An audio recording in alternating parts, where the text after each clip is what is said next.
की राहु एक ऐसा ग्रह है मित्रों जो अचानक व्यक्ति जो है राजनीति में आता है और अचानक उसको जो होता है राहु सफल डाली डाली फूलों की तुझको बुलाए रे मुसाफिर मेरे उत्तराखंड में। नमस्कार मित्रों, आज बात करेंगे निकाय चुनाव के विषय में कि कौन सा ग्रह किसको राजनीति में ऊंचे पद पर ले जाएगा और कौन सा ग्रह नहीं ले जाएगा। मैं हूं बागेश्वर से डॉक्टर रमेश कांडपाल। हमारे चैनल में जो मित्र नए आए हैं चैनल को लाइक शेयर सब्सक्राइब कीजिएगा। बड़ा ही रोमांचक विषय है मित्रों यह कि राजनीति जो होती है वह कुछ कह नहीं सकते उस पर, राजनीति के विषय में किसकी होगी किसकी नहीं होगी, लेकिन ग्रहों का अपना खेल है। ग्रह में राजनीति में ले जाने वाले जो ग्रह है मित्रों वह है आपके सूर्य, मंगल, राहु और शनि, बृहस्पति। ये ग्रह जो होते हैं राजनीति में बड़े ही प्रभावशाली माने गए हैं। मैं इन्हीं ग्रहों का बारी बारी से बताऊंगा। और बागेश्वर का जो निकाय चुनाव है त्रिकोणीय मुकाबला है, इसमें कौन जीतेगा कौन हारेगा इस पर तो चर्चा कर नहीं सकते, लेकिन कौन ग्रह नेताओं को सफलता दिलाता है कौन सा ग्रह नहीं दिलाता है इस पर चर्चा कर सकते हैं। तो इसमें हम बात करेंगे, ये काल पुरुष की हमने जो है कुंडली बनाई हुई है जिसमें लग्न हमारा यहाँ पर पहला है, मेष लग्न की यह कुंडली है। और काल पुरुष की जो कुंडली होती है मेष लग्न से ही वह मानी जाती है, 12 भाव इसमें होते हैं। तो इसमें सबसे पहले हम जो बात करेंगे सूर्य की बात करते हैं। सूर्य की यदि हम बात करें सूर्य ग्रह की, तो सूर्य ग्रह जो होता है बड़ा ही प्रभावशाली होता है और सूर्य राजा होता है, ग्रहों का राजा है। और सूर्य आपका कहीं पर भी इस काल पुरुष की कुंडली में सूर्य जो है उच्च का हो, सूर्य उच्च का किस में होता है, एक की राशि में, मेष राशि में यदि सूर्य है तो वह उच्च का माना जाता है। अथवा सूर्य केंद्र में हो, केंद्र में सूर्य हो, तो केंद्र में यदि सूर्य हो तो केंद्र का सूर्य भी जो होता है बहुत अच्छा माना जाता है, बशर्ते वह नीच का नहीं होना चाहिए और पाप ग्रह से दृष्ट नहीं होना चाहिए। नीच का सूर्य होता है सातवें घर में, सातवें संख्या में, 7 की संख्या में यदि सूर्य होगा वह नीच का माना जाता है। तो सूर्य क्या शर्त है, सूर्य उच्च का पहले राशि में हो अथवा केंद्र में हो। केंद्र में ये देखिए, एक ये केंद्र होता है, ये भी केंद्र होता है, ये भी केंद्र होता है, ये भी केंद्र होता है, 4 केंद्र होते हैं। इसमें सूर्य या तो 1 की संख्या में हो पहली शर्त, अथवा 5 की संख्या में केंद्र में हो। 5 जो होता है सिंह राशि का स्वामी होता है सूर्य, तभी वह ताकतवर रहता है, पावरफुल रहता है।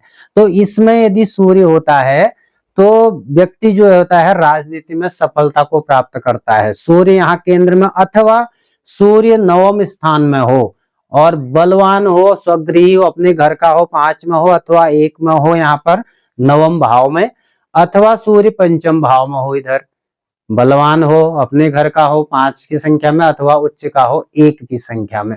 तो यह सूर्य जो होता है व्यक्ति को सफलता दिलाता है और राजनीति के क्षेत्र में वह आगे बढ़ता है।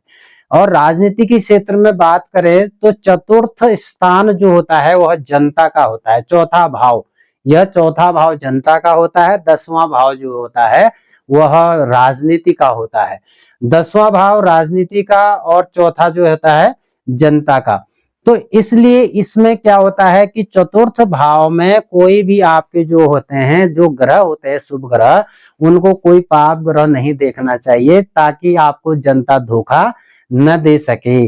10वें भाव में शनि हो, उच्च का हो, शनि उच्च का होता है 7 की संख्या में, और शनि स्वगृही हो, स्वगृही शनि होता है आपका 10 की संख्या में, 11 की संख्या में।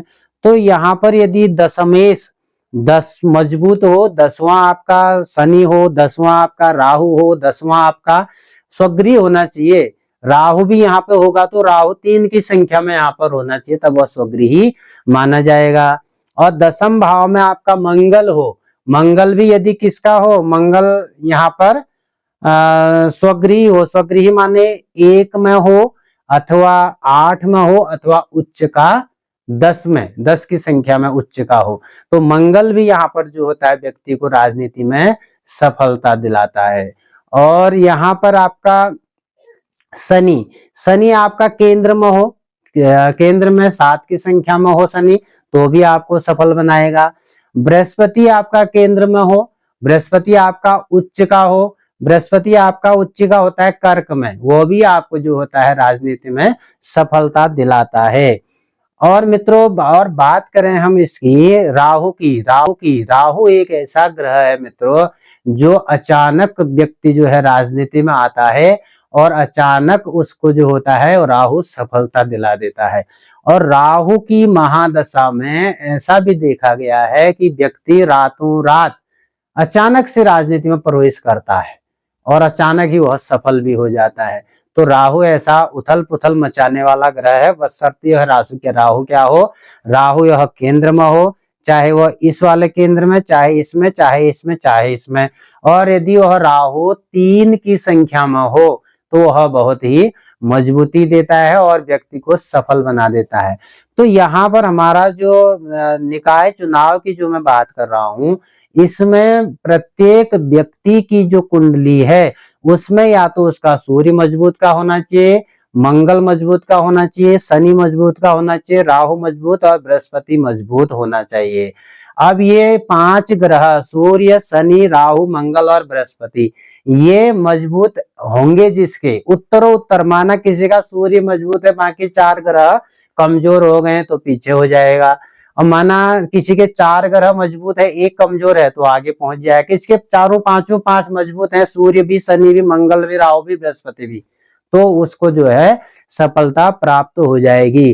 तो इसका कुंडलिक विश्लेषण का हमारा यह उद्देश्य है कि ताकि जो पूछ रहे हैं कि क्या रहस्य है राजनीति में ग्रहों का, राजनीति में ग्रहों का यही रहस्य है कि वह मंगल जो है मजबूत हो और राहु मजबूत हो, सूर्य मजबूत हो, शनि मजबूत हो और बृहस्पति मजबूत हो, तो यह व्यक्ति सफल होता है। और शनि की बात करें विशेष रूप से तो शनि एक ऐसे ग्रह हैं कि शनि आपके उच्च के हैं, केंद्र में है अथवा स्वगृह है, केंद्र में है अथवा पराक्रम में है इधर तीसरे वाले में, और यहाँ पर उच्च के हो, उच्च के माने शनि 7 की संख्या में हो अथवा 11 अथवा 10 की संख्या में हो तो मजबूत होंगे। तो ऐसा व्यक्ति राजनीति में बहुत बड़ी पारी खेलता है, बहुत समय तक वह व्यक्ति राजनीति में रहता है और उसको सुना जाता है और वह सफल भी रहता है। और मित्रों मंगल की बात होगी, मंगल का स्वगृह स्थान है 1 और 8वां और मंगल का उच्च स्थान है 10वां। तो इसमें देख लीजिए कि मंगल 1 में है, 8 में है अथवा 10 में है, इनमें से अच्छा है तो आपका सही है वह सफल होने वाला चांस। सूर्य आपका 1 में है, सूर्य अथवा 5 में है और वो केंद्र में बैठा है तो सफल होने का चांस है। 9 में बैठा है 1 और 5 में सफल होने का चांस है। पंचम में बैठा है सफल होने का चांस है। शनि आपका 10 में बैठा हो, 11 की संख्या में बैठा हो अथवा 7 की संख्या में बैठा हो, लेकिन वह या तो तीसरे भाव में हो या फिर इन केंद्रों में हो तो सफल होने का चांस है। बृहस्पति आपका जो है या बृहस्पति धनुर्मीना 9 की संख्या में हो या फिर 12 की संख्या में हो बृहस्पति, अथवा बृहस्पति 4 की संख्या में हो, ये मजबूती से बैठे रहते हैं और केंद्र में हो अथवा नवम में हो या दशमेश बन के 10 की संख्या का स्वामी बन के कहीं बैठा हो तो वह भी आपको सफलता दिलाता है। राहु आपका केंद्र में बैठा हो अथवा राहु आपका 10वें स्थान में बैठा हो, 3 की संख्या में बैठा हो, ये 4 जो खाने आप देख रहे हैं केंद्र के कहलाते हैं। तो 10वें स्थान में यदि राहु बैठा है तो दशमेश बन के बैठा है, 10 का जो संख्या उसका स्वामी बन के बैठा है राहु, तो भी वह सफलता दिलाता है। और राहु मजबूत हो जाए, साथ में 1-2 ग्रह और मजबूत हो जाए तो व्यक्ति सफल हो जाता है। अब बात करेंगे धन कमाने की, धन कैसे कमाएगा। एकादश, ये एकादश स्थान जो है यह राजनीति से धन कमा करके दिलाता है। तो यह एकादश का स्वामी यदि शुक्र हो जाए, एकादश स्थान में शुक्र हो जाए, एकादश का स्वामी यदि शुक्र बन जाए तो ये तो जब प्रत्येक व्यक्ति की कुंडली सामने आएगी उसी को अध्ययन करके पता चल सकता है। लेकिन अभी मूल में देखें कि एकादश का स्वामी कहाँ पे है, कौन है।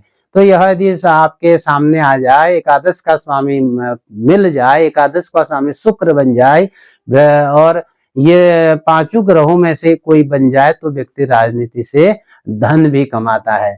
तो इस प्रकार कुल मिलाकर के यह राजनीति में जाने वाले ग्रहों की कुंडली है। और एक बात और है, लग्न, कर्क लग्न, कर्क माने चौथा, यहाँ पर चौथे की संख्या, अभी तो मैंने एक की संख्या लिखी थी, यहाँ पर जो 4 की संख्या है, ये 4 की संख्या वाले कर्क लग्न वाले जो व्यक्ति होते हैं राजनीति में बहुत सारे सक्रिय होते हैं। यहाँ फर्स्ट वाले में यदि 4 की संख्या कर्क लग्न की कुंडली किसी की होती है तो राजनीति में बहुत आगे जाते हैं। इसी तरह वीडियो देखने के लिए लाइक से सब्सक्राइब कीजिएगा। धन्यवाद, नमस्कार।